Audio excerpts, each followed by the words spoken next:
Bonjour à tous, j'espère que vous allez bien. On se retrouve pour le brief du mercredi 28 juin 2023. On se fera un petit point rapide BTC-ETH, mais surtout on va parler altcoin et Total 3, donc l'indice du marché des altcoins. On se fera une petite update sur cet asset, tout simplement, enfin cet asset, sur cet indice pour analyser un petit peu le marché des alts globalement. D'ailleurs, en parlant altcoin, demain, j'essaye de vous tourner la vidéo de la newsletter. Donc là, c'est le dernier jour, enfin le dernier jour. Vous pouvez rejoindre la newsletter, comme ça demain dans votre boîte mail vous recevrez la vidéo d'analyse si j'ai eu le temps de la tourner, mais normalement oui je vais tout faire pour la tourner demain matin. Comme ça dans l'après-midi ou en fin de matinée vous recevrez la vidéo, c'est gratuit pour s'inscrire, le lien il est en description ou en commentaire épinglé de cette vidéo. Le lien c'est le Throne Contact System.io newsletter le Throne, vous avez le lien en commentaire épinglé ou en description, donc dans la description de la vidéo. Pour vous inscrire, c'est gratuit, ça prend 1 minute, il suffit juste de mettre votre mail, je m'inscris et c'est bon, comme ça dans votre boîte mail, vous recevrez la vidéo en exclusivité, elle ne sera pas disponible sur YouTube, en tout cas pas avant 7 à 10 jours. Donc vous l'aurez 7 à 10 jours avant les autres pour tous les inscrits et c'est gratuit. Également, toujours le concours en partenariat avec BitGet, donc résultat vendredi 30 juin, donc dans 2 jours, il vous reste 48 heures pour participer. 500 € à gagner, 100 € chacun pour 5 gagnants. Ça prend 2 minutes également. Il suffit de RT et de like ce tweet, de follow notre compte Twitter, de vous créer un compte sur BitGet via notre lien partenaire. Si vous avez déjà un compte BitGet et que vous ne l'avez pas créé via notre compte partenaire, vous ne serez pas éligible. Il faut absolument que ce soit via notre compte partenaire. Si vous avez déjà un compte créé via notre lien, il n'y a aucun souci, vous pouvez participer au concours également. Il vous suffira juste de mettre votre user ID, d'identifier un ami dans les commentaires et ça, c'est valable pour tout le monde, ok ? Mais si vous êtes déjà inscrit via notre lien, pas besoin de le refaire, bien évidemment. Ça, par exemple, c'est une bonne participation. Ça aussi, ça aussi, ça aussi. Donc tout ça, c'est validé, il n'y a pas de souci à ce niveau-là. Ok ? Donc n'hésitez pas, résultat dans 2 jours et il y aura de prochains concours aussi à venir bientôt. Alors du coup, le Bitcoin. Donc, pour remémorer, la dynamique est toujours haussière. La dynamique, c'est quoi ? C'est le comportement du prix, c'est-à-dire que est-ce que notre marché fait toujours majoritairement des creux et des sommets ascendants. La réponse est oui, quand on regarde creux, creux, creux, sommet, sommet ascendant, creux ascendant, sommet ascendant, creux ascendant.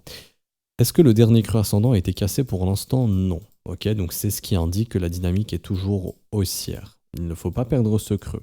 Au sein de cette dynamique haussière, on a un début de structure baissière. Ça veut dire quoi ? C'est-à-dire que là, le prix consolide et consolide d'une façon baissière, c'est-à-dire je fais des petits creux et sommets intermédiaires descendants. Donc, le marché peut très bien faire ça, tant qu'il ne vient pas casser le creux des 29 500, on pourrait faire ça par la suite. C'est bien ce qu'il faut comprendre. Donc, au final, ça traduit plus ou moins du range. Cependant, si le Bitcoin vient casser les 29 500, là, ça augmente drastiquement les chances de commencer à trouver un top. Et derrière, si on fait des sommets descendants, bon, bah là, ça sera confirmation du top. Et on aura dynamique baissière plus structure baissière, signal de top, qui confirmera bien qu'on a trouvé un top sur le haut du range, ici. Et en plus de ça, on aura une première structure baissière en daily également, le M-top, sachant qu'on a fait un V-bottom, il n'y a aucun creux qui s'est créé ici, donc ça serait reprise baissière directement, et donc on serait dans le scénario rouge, chasse au stop ici, on est venu chasser tous les stops là, et derrière structure baissière. Ça serait retour probablement mid-range vers les 27 008, et ensuite si le mid-range ne tient pas, bah retracer tout le V-bottom, retester ce V-bottom, retourner dans le bad range sur la MA 208 weekly vers les 26 000 à 25 000 $. Ça, c'est si justement il y a résolution baissière, qu'on perd le creux des 29 500, etc. Tant qu'on ne fait pas ça, la dynamique reste haussière et donc là l'avantage est toujours du côté des acheteurs pour faire une poursuite haussière. Maintenant ce qu'il faut faire c'est résoudre cette zone de combat au nord, donc vraiment s'installer au-dessus des 31 400 $ pour au minimum aller chercher les prochaines zones de stop au-dessus des 32 500, les stops qui se trouveront ici, 32 500, 33 000 $. Ok ? Et vraiment l'update Bitcoin très rapide, pas plus compliqué que ça. Niveau order flow, les open interest sont flat, stagne, ce qui veut dire que pour l'instant, il n'y a pas beaucoup de nouvelles positions qui s'ouvrent sur le marché, il y a un intérêt qui est faible. Ça change des différentes consolidations. Lors des précédentes consolidations, oups, il a bugué, je dois refresh, peut-être qu'il m'a déconnecté, je vais devoir me reconnecter, c'est bien ça. Hop, on va se reconnecter, c'est pas grave. Lors des précédentes consolidations, il y avait des hausses d'open interest, donc des nouvelles positions fraîches qui s'ouvrent. Ça, c'est bien pour une poursuite haussière quand le marché est haussier, puisqu'en fait, ça veut dire que tous les vendeurs qui viennent dans le train, bah, en fait, ça donne justement de la matière à squeeze, de la matière à liquider et à stopper. Par exemple, vous voyez, au sein de cette consolidation, Bon, il bug pas mal, hein, c'est pas mon ordi, c'est juste Coinalyst qui bug. Au sein de cette consolidation, on voyait là l'open interest continuer de monter, donc plein de positions short et longues, bien sûr, qui s'ouvraient. Quand l'open interest monte, c'est et long et short qui s'ouvrent. Et vu que la dynamique est haussière, il se passe quoi? Bah, c'est les vendeurs en fait qui se font défoncer tout simplement. Et donc ça ajoute de la matière à squeeze pour avoir un mouvement haussier. Précédente consolidation, la dernière qu'on a eue avant le dernier mouvement, pareil. Vous voyez ici ça consolide, les open interest montent, ça a donné de l'énergie pour squeeze les vendeurs. Mais là actuellement, bah, les open interest, ils montent plus, hein. Ils stagnent. Donc il y a moins de matière à squeeze. Vous voyez là le prix consolide, les open interest aussi. Donc il n'y a plus trop d'intérêt pour l'instant. Les acheteurs se montent plus trop, les vendeurs pas trop pour l'instant. Donc il y a plus trop. Bon, il peut y avoir encore des liquidations. De toute façon, je le vois ici sur Kingfisher. On a encore quelques liquidations short au nord.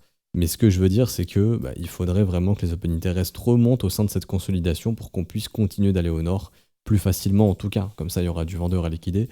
Et là, et on en a toujours. Mais je veux dire, il y a de moins en moins de vendeurs qui rentrent dans le train qu'on puisse les liquider facilement. Ok. En revanche, si on sort ce range au sud et que derrière les open interest montent, bah là ça donne de la matière à squeeze, mais squeeze des acheteurs, donc ça serait reprise baissière. J'en avais déjà parlé. Donc Bitcoin, pas plus à dire. Ethereum, on a eu un premier signal baissier sur notre indicateur. Oups, ici, petit triangle gris. C'est un premier signal baissier. Le top généralement intervient en cas de structure baissière. Ok. Zone de combat, pareil, qui a été résolue au sud. Maintenant, ce qu'il faut, c'est vraiment enfoncer ici sur Ether, enfoncer les 1830 $ pour avoir pour moi une confirmation de top ici sur Ethereum. Après, bien sûr, on n'oublie pas Bitcoin, c'est lui qui drive le marché, mais Ether, en tout cas, serait dans une structure de top, et il serait dans ce schéma ici, c'est-à-dire on a chassé les stops d'ici, et là, on refait des structures baissières. Ok. Et donc, à ce moment-là, bah, premier objectif, toujours 38,2 du rebond, aux alentours des 1815 $. Et si 38,2 ça cède, bon bah ça sera retest du V-bottom probablement, donc retest de la zone des 1680 $. La structure sur Ether se dégrade un petit peu plus. Là, on a quand même eu un range cassure baissière, on revient en zone de rechargement de short, on recasse au sud. Bon, bien sûr, ce qu'il faut faire, hein, c'est casser le plus bas qui a été trouvé ici à 1837. Tant qu'on ne casse pas ce plus bas, il y a toujours une possibilité pour Ethereum de continuer au nord. Mais là, c'est vrai qu'au niveau de la structure du prix, ça se dégrade quand même ici. Je serais pas étonné que le marché vienne récupérer les stops, mais après, si ça tient pas, bon, ce serait pour moi une énième confirmation baissière pour pourquoi pas mettre une fin à ce rallye. Quoi qu'il en soit, ça se dégrade un petit peu, mais tant que Bitcoin, pour moi, ne me montre pas un signe de top qui est clair, Ether peut toujours rester haussier, parce que si Bitcoin confirme aucune baisse et que derrière il fait ça, Ether suivra probablement, vous comprenez ce que je veux dire. Mais Ether est un petit peu plus faible que Bitcoin, ça s'explique également parce qu'il a une dominance qui chute. Ça, c'est la dominance de Ether en bleu, vous voyez qu'elle chute ici, il perd de la force contre Bitcoin et Bitcoin continue de se renforcer même face aux altcoins. Comme je le précisais sur ce rebond, les altcoins seraient probablement plus faibles que le Bitcoin, et donc on va aller voir ça juste après. C'est un petit peu différent au niveau des open interest sur Ether, donc là ça consolide, mais eux les open interest montent. Ok, c'est un petit peu différent, donc ça peut donner de la matière à short squeeze. Maintenant, si la résolution est baissière et qu'elle est bien confirmée, à ce moment-là, ça ne donnera pas de la matière à squeeze les shorts, mais plutôt à squeeze les acheteurs, parce que si on confirme bien qu'on refait des creux et sommets descendants, qu'on repasse baissier, que les open interest montent, bon bah, tous les acheteurs qui vont s'opposer à ce mouvement vont se faire défoncer parce que c'est les vendeurs qui vont contrôler ce mouvement une fois qu'il sera baissier. Pour l'instant, c'est vrai que la dynamique, la structure du prix se dégrade plus sur Ethereum. Il est vrai que ça se dégrade plus. Maintenant, vraiment, je reste sceptique. Tant que pour moi, BTC confirme pas un sommet, ça sera compliqué de confirmer un sommet également sur Ethereum parce que Bitcoin peut vraiment nous surprendre. Et pour moi, Bitcoin reste toujours dans cette dynamique haussière. Tant vraiment qu'il ne casse pas les 29 500, on peut considérer que Bitcoin est toujours dans cette dynamique haussière ici. Et donc pour finir, le marché des alts. Alors je vais aller sur le Total 3. Donc vous vous rappelez, on avait eu ici une petite zone de combat qui avait été cassée au nord. Donc les alts en ont profité pour rebondir un petit peu. Là, ça commence à se dégrader et je vais vous montrer quelque chose de très simple. Après une cassure haussière, vous êtes censé avoir des structures haussières. Donc là, on a un range, on est censé avoir une cassure haussière si vraiment on veut poursuivre le rebond des altcoins. En revanche, si le Total 3 qui représente la majeure partie des altcoins, enfin qui représente le marché des altcoins, si ici on a une réintégration, ça veut dire que on a cassé, ok, tout va bien, mais si le marché là commence à faire des structures baissières comme ça et qu'on réintègre, Pour moi, ça c'est très baissier, ça voudrait dire que c'est bon, le top est présent sur les alts, le rebond est terminé, on est venu chercher la zone de rechargement de short du dernier mouvement, depuis le sell-off qu'on avait eu ici, et donc là, ça sera probablement continuation baissière, et le marché des alts continuera de faire de nouveaux plus bas cette année 2023. Ça sera accompagné par un top du Bitcoin, bien évidemment. Pour ça que si le Bitcoin ne toppe pas, les altcoins peuvent totalement continuer de retracer. Mais si là, le Bitcoin nous dessine un top ici, et que les altcoins vont suivre, sachant qu'elles sont plus faibles que Bitcoin, ça c'est hyper important à prendre en compte. Donc pour moi, ce que je vous invite à faire, c'est vraiment de surveiller la résolution du range qu'on est en train d'avoir ici. Tout simplement, hop, je vais mettre ça comme ça en jaune, on verra mieux. Et là, c'est le bas du range. Une cassure baissière, ce serait négatif pour le marché. Ok, comme je l'ai dit, après des cassures haussières, on n'est pas censé voir des cassures baissières. Un peu comme ici, je pense... non, ça c'était Bitcoin. Quoique c'était là peut-être. Ouais. Par exemple, ici, on avait eu la cassure, mais réintégration, c'est vraiment pas bullish ici.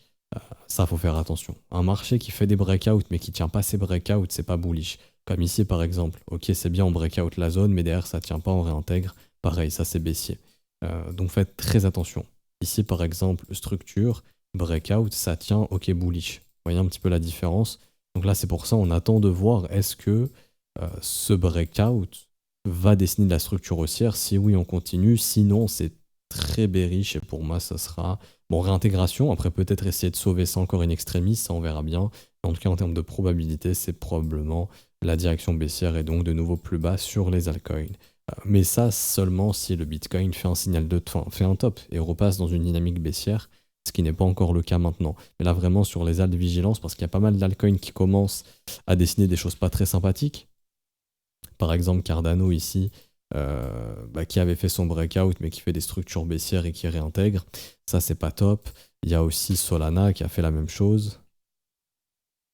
Si j'arrive à bien écrire Solana ici, mais là, pareil, hein. Solana qui vient, qui breakout et qui refait des structures baissières et qui commence à réintégrer. C'est pas top. Quand vous avez un marché qui commence à dessiner des structures comme celle-ci, c'est vraiment pas top. Ok, tant qu'on ne revoit pas un nouveau sommet, hein, ce qu'il faudrait, c'est venir avaler tout ça. Là, pour l'instant, bon, c'est vrai que les alts sont beaucoup plus faibles. Vous voyez la différence entre Bitcoin et les alts? Bitcoin consolide, les alts sont déjà dans des structures baissières comme celle-ci. C'est un peu plus baissier. Avax aussi, je crois, de mémoire. Peut-être. Non, Avax n'a pas encore réintégré, mais même Avax ici, par exemple, il est venu chercher zone de rechargement de short ici, entre 61,8 et 78,6, et on voit déjà les nouvelles structures baissières qui se forment. Donc vigilance sur le marché des alts. Pour moi, l'indice Total 3 n'a pas encore résolu. Donc si le Bitcoin fait une nouvelle jambe haussière, les altcoins vont pouvoir se rattraper, et pourquoi pas qu'on soit dans des ranges pour des continuations haussières. Par contre, si le Bitcoin fait un top aussi, bon bah là, les altcoins retraceront. Ça, c'est beaucoup plus probable. Mais pour l'instant, tant que le Total 3 n'est pas résolu, il y a un espoir encore de poursuite haussière pour les altcoins. Par contre, si Bitcoin top et que les altcoins, enfin le Total 3 réseau au sud, pour moi, ce sera top pour l'ensemble du marché. Donc le total market cap à ce moment-là. Donc aussi à surveiller, hein, si le total market cap ne nous fait pas une structure baissière, ici, si on commence à voir des M ici, ça serait pas très top non plus. Et là, ça serait aussi reprise baissière pour l'ensemble du marché. Donc total market cap qui pour moi est en range, hein, tout simplement. Je mettrai entre ces deux bornes ici. Hop. À surveiller tout simplement. Résolution baissière, ça sent pas bon pour l'ensemble du marché. Et Bitcoin et les alts, résolution haussière, ça sent bon pour une poursuite du marché, tout simplement. Ok. Donc je m'arrête ici pour aujourd'hui, j'espère que ça vous aura plu. C'était une petite update rapide pour vous tenir au courant, surtout pour le marché des alts, en fonction de ce que dessine le BTC. Si ça vous a plu, n'hésitez pas à laisser un petit pouce bleu, vous abonner. Également nous rejoindre sur Discord, c'est gratuit. Si vous souhaitez vous former à mes côtés, vous pouvez rejoindre l'école et aux côtés de mes collègues. Vous aurez accès au brief privé que je fais avec les élèves tous les jours, tous les matins, disponible à la rediffusion. Accès à l'espace privé aussi avec les élèves qu'on a sur le Discord. Accès à toute la formation sur le site web. Vous aurez un accès à notre site web et aux cours directement. Vous avez tous les cours, donc tous les modules, fondation des bases, analyse du prêt, localisation avec tous les cours ici. Les structures, donc module structure avec toutes les structures, momentum, tous les indicateurs importants à maîtriser, qu'est-ce que le momentum, comment identifier des divergences, bien les confirmer, les utiliser dans son trading, les setups également. Vous aurez également psychologie et sentiments, les cours sur l'order flow, tout ce que je vous enseigne ici, tout ce qui est open interest, etc. Vous avez des cours sur tout ça avec des vidéos. C'est pas que des cours écrits, il y a des vidéos où je vous explique et je vous montre des cas concrets, comment utiliser tout ça dans son trading. Donc n'hésitez pas à nous rejoindre. Vous avez le lien du site pour vous inscrire, pareil, en commentaire épinglé ou en description de cette vidéo. Ça commence à 49 € par mois TTC, 120 € pour un trimestre, donc ça fait une réduction, 210 € sur un semestre, ça fait une réduction également, ou 380 € à l'année, ce qui fait une réduction de 36% comparé à l'abonnement mensuel qui reviendrait à 588 € à l'année normalement. N'hésitez pas, tout est en description. Si vous voulez nous rejoindre, vous pouvez nous rejoindre quand vous le voulez, il n'y a plus besoin d'attendre le début du mois. Si vous prenez un abonnement mensuel le 28 juin, il se renouvellera le 28 juillet. Ça ne se renouvellera plus le 1er juillet, gros avantage. Ok. Donc vous avez toutes les infos, la newsletter aussi probablement demain. Vous pouvez vous inscrire, pareil, le lien en commentaire épinglé de cette vidéo.